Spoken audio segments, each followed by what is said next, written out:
Friend, welcome to Uttarakhand achiever. और आपकी forester की सीरीज को आगे बढ़ाते हुए बायोलॉजी का जो नेक्स्ट टॉपिक था हमारा चैप्टर कौन सा चल रहा था हाउ टू ऑर्गेनिज्म रिप्रोड्यूस, जीव जनन कैसे करते हैं।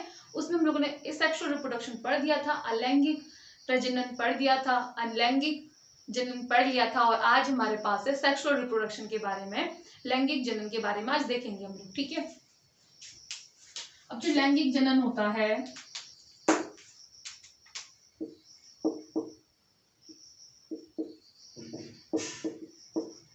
लैंगिक जनन होता है या फिर सेक्सुअल रिप्रोडक्शन होता है, ठीक है, वो दो पार्ट में डिवाइड है, एक प्लांट्स में एक एनिमल्स में। पादप में और जंतु में। अब सेक्सुअल रिप्रोडक्शन होता क्या है पहले हमको ये पता होना चाहिए। जहां पे दो पेरेंट्स की आवश्यकता होती है, दो पेरेंट्स क्या करते हैं, दो पेरेंट्स से मिलके क्या बनता है, एक नया ऑर्गेनिज्म कोई बनता है, उसको बोलते हैं हम लोग क्या, सेक्सुअल रिप्रोडक्शन। ठीक है, एक सेक्सुअल में सिर्फ सिंगल पेरेंट की जरूरत थी, यहाँ पे किसकी जरूरत है, दो पेरेंट की जरूरत है, उसमें भी एक मेल की और एक फीमेल की। ठीक है, अब देखते हैं सबसे पहले प्लांट्स में। तो प्लांट्स में सबसे पहले ये देखेंगे कि यहाँ पे मेल पार्ट कौन है, फीमेल पार्ट कौन है। ठीक है, तो जिन प्लांट्स में मेल भी और फीमेल भी एक ही में रहते हैं उन प्लांट्स को बोलते हैं बाइसेक्सुअल प्लांट। क्या कहते हैं, बाइसेक्सुअल। ठीक है, और जिनमें अलग अलग में रहते हैं उन्हें बोलते हैं यूनिसेक्सुअल। अब देखो सबसे बेस्ट एग्जांपल देखना इनका जो है, एक पपाया है, ठीक है, और पपाया के साथ वाटरमेलन है, जो आज तुम खा ही रहे हैं वाटरमेलन। ठीक है, तो वाटरमेलन क्या होता है स्पेशली, वो क्या है, यूनिसेक्सुअल है। मतलब आपको कभी भी कोई पेड़ लगाना होगा तो आपको दो पेड़ लगाने होंगे एक जगह पे। ठीक है, मतलब ऐसा नहीं है कि आपने एक पेड़ लगाया तो एक पेड़ कभी नहीं होगा, दो पेड़ लगाओगे तभी क्या होगा, उसमें वाटरमेलन होगा। ठीक है, इस एग्जांपल क्या है, पपाया, पपीता और ये वाटरमेलन, तरबूज। ठीक है, अब बाइसेक्सुअल सारे के सारे, ठीक है, ज्यादातर जो भी है सारे के सारे, अंगूर हो गया, सारे के सारे जो बाकी फ्रूट्स है हमारे या फिर कोई भी प्लांट है, ज्यादातर क्या होते हैं हमारे, बाइसेक्सुअल होते हैं। ठीक है, जिसमें दोनों के दोनों गैमेट्स, ठीक है, दोनों के दोनों युग्म किसमें होते हैं, एक ही में प्रेजेंट में होते हैं। ठीक है, मेल भी और फीमेल भी, सो क्या कहते हैं हम लोग, बाइसेक्सुअल कहते हैं। ये आपको नाम से ध्यान रखना था। ठीक है, अब आपको ये, अब देखो जो पादप में है वो सेक्सुअल पार्ट कौन कौन सा है। ठीक है, तो सबसे पहले देखेंगे हम लोग मेल, ठीक है, फिर देखेंगे फीमेल। अब जो मेल पार्ट है, मेल पार्ट कौन सा है, इसमें इसको बोलते हैं स्टेमन, जो क्या बनाता है, पराग बनाता है। पराग मतलब पॉलन ग्रेन बनाता है। ठीक है, अब स्टेमन को भी दो पार्ट में बांट दिया है। अभी हम फिगर देखेंगे सबके, एंथर और फिलामेंट। फिलामेंट एक ट्यूब लाइक स्ट्रक्चर है। ठीक है, और जो फीमेल है, फीमेल के पार्ट को किसमें बांट दिया है, ओवरी हो गया, उसमें ओवम होता है, उसके अंदर क्या प्रेजेंट होता है, एग प्रेजेंट होता है। ठीक है, अब ये था किसके बारे में कि मेल पार्ट कौन है, फीमेल पार्ट कौन है। ठीक है, अब देखो अभी हम पढ़ेंगे सबसे पहले प्लांट्स के, फ्लावर के पार्ट्स क्या क्या होता है। ठीक है, तो आपके सामने ये फिगर आ रहा है प्लांट्स के पार्ट का, आपके पास रिसेप्टिकल, जो क्या काम करता है, फूल का बेस बनता है। क्या बनता है, फूल का बेस बनता है। उसके बाद सेपल्स, जो ग्रीन ग्रीन से आते हैं, जो क्या होते हैं, जब फूल छोटा होता है उस टाइम पे जैसे कली फूटेगी ना, तो कली के जो बाहर बाहर के क्या होंगे, ग्रीन ग्रीन होंगे, उन्हीं को सेपल्स बोलते हैं। और ये जब फूल छोटा होता है उस टाइम पे फूल की प्रोटेक्शन देते हैं। ठीक है, मदद करते हैं।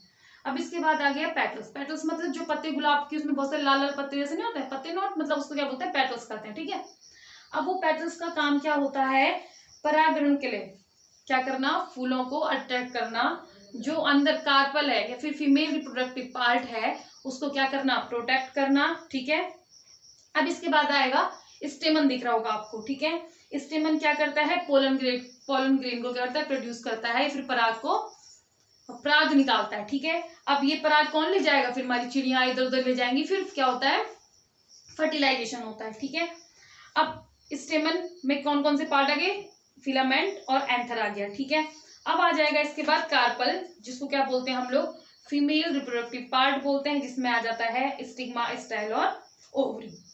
ठीक है, तो समझ में आ गया, ये था फूल के पार्ट सारे के सारे। ठीक है, अब इसके बाद आप यहीं पे ये पार्ट देख लो, ये है मेल रिप्रोडक्टिव पार्ट। ठीक है, और इस साइड आ रहा होगा आपका फीमेल रिप्रोडक्टिव पार्ट। ठीक है, तो मेल रिप्रोडक्टिव पार्ट में क्या क्या आ गया आपके पास, एंथर और फिलामेंट आ गया।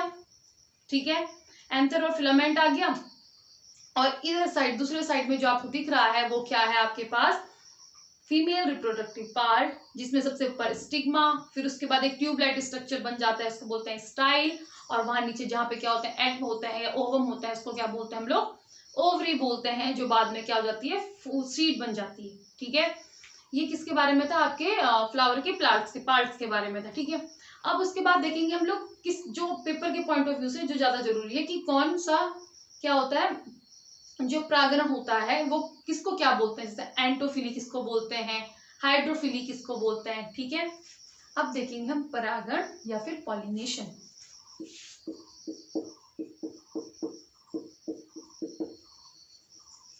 ठीक है, जो पराग होता है उसका किससे, स्टेमन से स्टिग्मा पे जाना, उसी को बोलते हैं पॉलिनेशन। अब पॉलिनेशन होता है दो तरीके से, एक होता है सेल्फ या फिर स्व, ठीक है, एक होता है क्रॉस या फिर पर। ठीक है, मतलब क्या तो एक ही फूल में होगा, मतलब अगर ये फूल है, ये स्टिग्मा है, और ये ऐसा कुछ तो हो गया। ठीक है, ये हो गया आपके पास एंथर, ये हो गया क्या आपके पास स्टिग्मा। ठीक है, अगर वो एक ही फूल में जा रहा है, अपने ही फूल में जा रहा है, तो उसे स्व बोलते हैं। अगर वो दो अलग अलग फूलों में जा रहा है तो उसको पर बोलते हैं, फिर क्रॉस पॉलिनेशन बोलते हैं। ठीक है, अब इन पॉलिनेशन को करता कौन कौन है। ठीक है, तो स्पेशली हमें पता है इंसेक्ट्स करते हैं। ठीक है, तो सबसे पहले जो कीट करते हैं, कीट करते हैं, बर्ड्स करते हैं। ठीक है, बर्ड्स के बाद पानी में, मतलब पानी के द्वारा भी होता है जो, ठीक है, पानी के द्वारा हो गया। फिर जो बड़े एनिमल्स होते हैं, ठीक है, जैसे हाथी कर दिया। ठीक है, ये बहुत सारे जो हैं, बहुत सारे मतलब दो तीन जो हमको स्पेशली याद रखने हैं, वो कौन है, कीट के द्वारा होता है एंटोमोनोफिली। ठीक है, एंटोमोनोफिली, और फिली। तो फिली याद रखना, फिली किस चीज के लिए यूज हो रहा है यहाँ पे, किसके लिए, पॉलिनेशन के लिए यूज हो रहा है। ठीक है, पानी, पानी मतलब हाइड्रोफिली। ठीक है, एनिमल्स मतलब जूफिली। ठीक है, हाइड्रो आएगा और यहाँ पे आ जाएगा जू। ठीक है, अगर किसी भी इंसेक्ट, कोई भी चीज अगर बोलेगा कि कौन जा रहा है, मधुमक्खी ले जा रही है, तो वो भी कीट के लिए आएगा। ठीक है, कोई भी छोटा इंसेक्ट ले जाएगा तो वहां पे क्या आएगा, एंटोमोनोफिली आएगा। ठीक है, बर्ड्स तो इस वजह सबको याद रहता ही है, पानी भी याद रहता है, एनिमल्स का भी याद रहता है, तो ज्यादातर क्या कहाँ से पूछता है वो, कीट से पूछता है। ठीक है, इसको याद रखना। अब ये तो हो गया, अब इसके बाद पढ़ेंगे हम लोग फर्टिलाइजेशन। क्या पढ़ेंगे, अब देखेंगे हम लोग फर्टिलाइजेशन के बारे में, निषेचन के बारे में। ठीक है,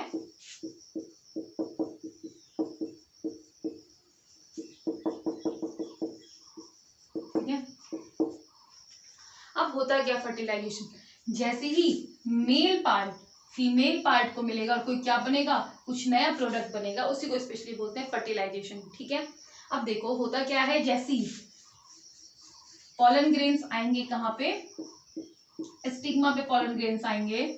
अब ऐसा नहीं है कि सबके लिए स्टिग्मा क्या कर देगा, स्टाइल को ओपन कर देगा। ठीक है, स्टिग्मा किसी किसी जो पॉलन ग्रेन उसके अपने होंगे, उसी के लिए क्या करता है, स्टाइल को ओपन करता है। अब जैसे आपके सामने ये फिगर आ रहा है। ठीक है, जैसे पॉलन ग्रेन आएंगे, तो पॉलन ग्रेन आने के बाद क्या होगा, स्टाइल ओपन होगा, और स्टाइल से दो पॉलन ग्रेन, स्पेशली कितने, दो पॉलन ग्रेन आएंगे, और वो क्या करेंगे, नीचे जो तीन एग है, ठीक है, उन्हें क्या करेंगे, फर्टिलाइज करेंगे। ठीक है, निषेचन करेंगे। ठीक है, तो जो सबसे पहला एग आएगा उससे क्या बन जाएगा, जायगोट फॉर्मेशन हो जाएगा, या फिर एम्ब्रियो बन जाएगा। ठीक है, बाकी जो दो से एक पराग करता है, और वो एक पराग क्या करता है, इंडोस्पर्म बनाता है। ठीक है, जो क्या करता है, प्रोवाइड करता है खाना किसको, उस सीड को। ठीक है, अब इसी प्रोसेस को बोलते हैं द्विनिषेचन या फिर डबल फर्टिलाइजेशन। क्यों, क्योंकि एक बार तो एग बना, एक बार तो क्या बना, एम्ब्रियो बना। ठीक है, और दूसरी बार क्या बना है आपका एंडोस्पर्म बना है। 2 बार फर्टिलाइज हुआ है यहाँ पे, इसलिए इसको क्या बोला गया है, डबल फर्टिलाइजेशन बोला गया है। ठीक है, ये समझ में आया। ये क्या था, किसके बारे में था, प्लांट्स के बारे में था। स्पेशली क्या होता है, डबल फर्टिलाइजेशन होता है या फिर द्विनिषेचन होता है। ठीक है, इसके बाद जैसे क्या होगा, एम्ब्रियो बड़ा बड़ा होगा, जो ओवरी है वो फ्रूट में बदल जाती है और बाकी सारी की सारी जो चीजें हो जाती है जैसे पत्ते पुत्ते बाकी सब कुछ क्या हो जाते हैं, पेटल्स वगैरह झड़ जाते हैं। ये किसके बारे में था, आपके पास स्पेशली प्लांट्स के बारे में था। ठीक है, अब हम पढ़ेंगे एनिमल्स के बारे में कि एनिमल्स में किस किस तरीके से होता है। अब पढ़ेंगे हम लोग जंतु या फिर एनिमल्स में सेक्सुअल रिप्रोडक्शन कैसे होता है। ठीक है, तो सबसे पहले हमें पता होना चाहिए जो एनिमल्स में गैमेट होते हैं। गैमेट स्पेशली 2 तरीके के होते हैं, यस बोलते हैं युग्मक। ठीक है, 2 तरीके के होते हैं, एक होता है मेल में, एक होता है फीमेल। तो जो मेल होता है उसको बोलते हैं स्पर्म, शुक्राणु। ठीक है, और जो फीमेल होता है उसको बोलते हैं ओवम या फिर एग। ठीक है, अंडाणु। ठीक है, अब सबसे पहले आपको ये ध्यान रखना है, जो ओवम है वो ह्यूमन बॉडी का सबसे बड़ा सेल है। ठीक है, और जो स्पर्म है वो क्या है, ह्यूमन बॉडी का सबसे छोटा सेल है। ठीक है, लॉन्गेस्ट नहीं बोला मैंने। ठीक है, लॉन्गेस्ट तो अभी भी क्या है, नर्व सेल ही है। ठीक है, तो कंफ्यूजन मत होना बिल्कुल भी। ठीक है, इतना हो गया। उसके बाद अब देखेंगे इसमें क्या होता है। सबसे पहले इसमें भी वही हमने कहा था कि 2 चीज पढ़ेंगे। सबसे पहले एक होता है एक्सटर्नल और एक होता है इंटरनल, बाह्य, एक होता है अंतः। ठीक है, अब देखो बाह्य और अंतः फर्टिलाइजेशन स्पेशली किसके बारे में होता है, निषेचन के बारे में हो रहा है। ठीक है, निषेचन, सेचन के बारे में बात हो रही है या फिर फर्टिलाइजेशन के बारे में बात हो रही है। Internal fertilisation, external fertilisation. Internal fertilisation मतलब होता है जब फीमेल की बॉडी के अंदर फर्टिलाइजेशन होगा। ठीक है, जैसे कि dog, animals including human beings. ठीक है, पर जब फीमेल की बॉडी के बाहर फर्टिलाइजेशन होता है उसको क्या बोलते हैं हम लोग, एक्सटर्नल फर्टिलाइजेशन। ठीक है, अभी इन विट्रो मत सोचना। ठीक है, यहाँ पे हम अभी एनिमल्स के स्पेशली बात कर रहे हैं, जैसे कि फ्रॉग। जो भी एक्वेटिक एनिमल्स होते हैं वो क्या होता है, जो फीमेल होती है वो ओवम रिलीज कर देती है और जो मेल होता है वो स्पर्म रिलीज कर देता है और यहाँ क्या होता है, फिर फर्टिलाइजेशन होता है पानी में ही। ठीक है, पर जो बड़े एनिमल्स होते हैं स्पेशली टेरेस्ट्राइल एनिमल्स होते हैं उनमें क्या होता है, फीमेल की बॉडी के अंदर फर्टिलाइजेशन होता है, तो उसको बोलते हैं अंतः निषेचन। ठीक है, बाह्य निषेचन आप समझ गए। फ्रॉग का एग्जांपल सबसे बेस्ट एग्जांपल है यहाँ पे, जो बार बार पेपर में पूछा जाता है। ठीक है, कि जो एक्सटर्नल फर्टिलाइजेशन होता है वो कहाँ होता है, तो फ्रॉग में होता है। ठीक है, जो इंटरनल होता है वो सब में होता है इंक्लूडिंग ह्यूमन बीइंग में। ठीक है, ये किसके बारे में था, निषेचन के बारे में था, कैसे कैसे क्या क्या होता है। ठीक है, अब इसके बाद हम पढ़ेंगे सबसे पहले किसके बारे में, मेल स्पर्म के बारे में, मतलब युग्मक के बारे में। फिर फीमेल रिप्रोडक्टिव पार्ट के बारे में पढ़ेंगे। पहले मेल रिप्रोडक्टिव देखेंगे, फिर फीमेल रिप्रोडक्टिव पार्ट के बारे में देखेंगे। ठीक है, अब सबसे पहले आपके सामने ये फिगर आ रहा है, ये है मेल रिप्रोडक्टिव पार्ट। ठीक है, अब देखो यहाँ पे एक है टेस्टिस। ठीक है, तो जब हम लोगों ने इंडोक्राइन ग्लैंड वगैरह पढ़े थे वहां पे भी देखा था हमने, टेस्टिस क्या होती है, टेस्टोन हार्मोन रिलीज करती है। ठीक है, क्या रिलीज करती है, टेस्टोन हार्मोन रिलीज करती है, जो प्यूबर्टी के लिए क्या होता है, रिस्पॉन्सिबल होता है मैन में। अब मैन में ध्यान रखना, जो पेपर में आता है कि मैन में प्यूबर्टी कब आती है, तो मैन में प्यूबर्टी आती है 14 to 16 ईयर। ठीक है, वही फीमेल में आती है 12 to 14 ईयर में। ठीक है, अब टेस्टिस क्या सिक्रीट करता है, टेस्टिस एक तो टेस्टोन हार्मोन सिक्रीट करता है जो प्यूबर्टी के लिए रिस्पॉन्सिबल होता है। सेकंड, ये स्पर्म फॉर्मेशन करता है। ठीक है, अब ये स्पर्म फॉर्मेशन करेगा, उसके बाद स्पर्म कहाँ जाते हैं, जो आपको अब इसके बाद नीचे दिख रहा है एपिडिडाइमिस। ठीक है, तो एपिडिडाइमिस क्या करता है, स्पर्म को स्टोर करता है। ठीक है, अब जो चीज ध्यान रखने की है वो ये है, ह्यूमन बॉडी में मतलब मेल की बॉडी में 30 डेज तक स्पर्म स्टोर रह सकते हैं। ठीक है, बट जैसे ही वो फीमेल की बॉडी में एंटर करेंगे वो कितने घंटे तक रह सकते हैं, सिर्फ 72 घंटे तक रह सकते हैं, 72 आवर्स तक रह सकते हैं। ठीक है, उसके बाद अब इसके बाद है आपके पास स्कोरोटम। ठीक है, स्कोरोटम क्या काम करता है, ये काम करता है टेम्परेचर मेंटेन का, स्पर्म का टेम्परेचर मेंटेन करता है और कितना करता है 2.5, कितना करता है 2.5 डिग्री सेल्सियस। अगर इससे ज्यादा टेम्परेचर होता है तो स्पर्म क्या हो जाते हैं, खत्म हो जाते हैं। ठीक है, इसके बाद आएगा आपके पास वास्ट डिफरेंस। ठीक है, जिसको कहा गया है स्पर्म डक्ट। ठीक है, यहाँ से क्या होता है, स्पर्म जाते हैं और कहाँ जाते हैं, सेमिनल वेसल्स में जाते हैं। ठीक है, अब याद रखना जो नसबंदी है वास्कोटोमी होती है, इसमें क्या करते हैं, जो वास्ट डिफरेंस है आपका, डिफरेंट है आपका, उसको क्या कर देते हैं, कट कर देते हैं। ठीक है, जिस कारण क्या नहीं होंगे, स्पर्म यहाँ से ऊपर नहीं जाएंगे और ठीक है उसके बाद क्या होगा, फर्टिलाइजेशन नहीं होगा। फर्टिलाइजेशन मतलब स्पर्म मेल की बॉडी से फीमेल की बॉडी में नहीं जाएंगी। ठीक है, उसके बाद जो सेमिनल वेसल्स है वो क्या करती है, नरिशमेंट, स्पेशली क्या करेगी, नरिश, सीमेंट वगैरह उसको प्रोवाइड करेगी, नरिश प्रोवाइड करवाएगी। ठीक है, उसके बाद ये प्रोस्टेट ग्लैंड है, जो प्रोस्टेट ग्लैंड है वो क्या करती है, उसको न्यूट्रिशन प्रोवाइड कराती है। ठीक है, जिससे क्या होगी, उसका मूवेबल क्या होगा, फर्दर उसको मूव करने में क्या होगी, आसानी होगी। ठीक है, उसके बाद यूथ्रा और पेनिस। ठीक है, यहाँ मेल रिप्रोडक्टिव पार्ट के बारे में था। ठीक है, अब जो दो चीज मेन डिग्री सेल्सियस टेम्परेचर। ठीक है, और ये कितना, ये 2.5 हो गया। एक होता है वास्कोटोमी, जिसमें किसको बोलते हैं, नसबंदी बोलते हैं। ठीक है, उसमें क्या होती है, जो वास्ट डिफरेंट था या फिर स्पर्म डक्ट थी, उसको क्या कर देते हैं, कट कर देते हैं। ठीक है, जहां से क्या नहीं होगा, स्पर्म क्या नहीं जाएंगे, फीमेल की बॉडी में एंटर नहीं करेंगे। ठीक है, अब बात क्या होती है मेल की बॉडी में, फीमेल की बॉडी, मेल की बॉडी में जो स्पर्म होते हैं वो कब तक जीवित रह सकते हैं, 30 डेज तक। और जैसे वो फीमेल की बॉडी में एंटर करते हैं वो कितने तक रहेंगे, 72 आवर्स तक। ठीक है, इतना ध्यान रखना।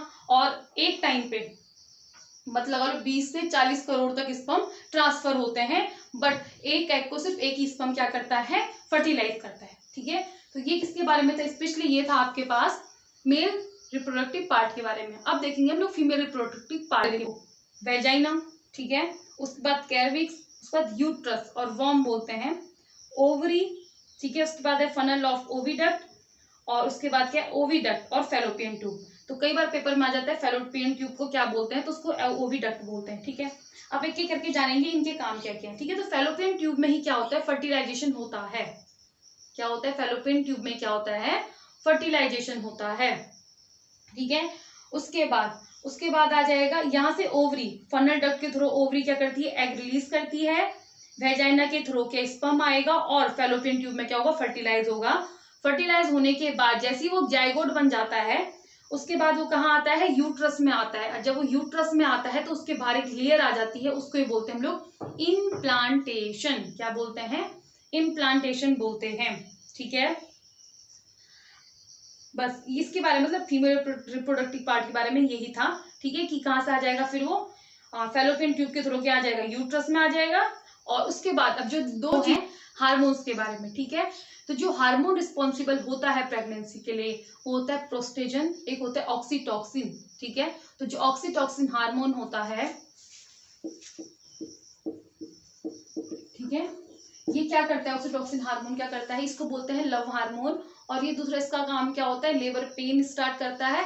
बाकी जो भी प्रेगनेंसी में हार्मोन जो सीक्रेट होता है, स्पेशली कौन सा हार्मोन रिस्पॉन्सिबल होता है, ऑक्सीटॉक्सिन हार्मोन रिस्पॉन्सिबल होता है। ठीक है, अब उसके बाद जो एग है, वो एग कब तक, मतलब फर्टिलाइजेशन के लिए रेडी रहता है, वो रहता है ओनली 24 आवर। क्या होता है, वो डिस्ट्रॉय हो जाता है। ठीक है, तो ये याद रखना, जो आपने यहाँ पे ये टाइम पीरियड याद रखा था वो ये टाइम पीरियड भी है। ठीक है, ओवम का टाइम पीरियड ये है। ठीक है, अब ये किसके बारे में था, स्पेशली फीमेल रिप्रोडक्टिव पार्ट के बारे में था।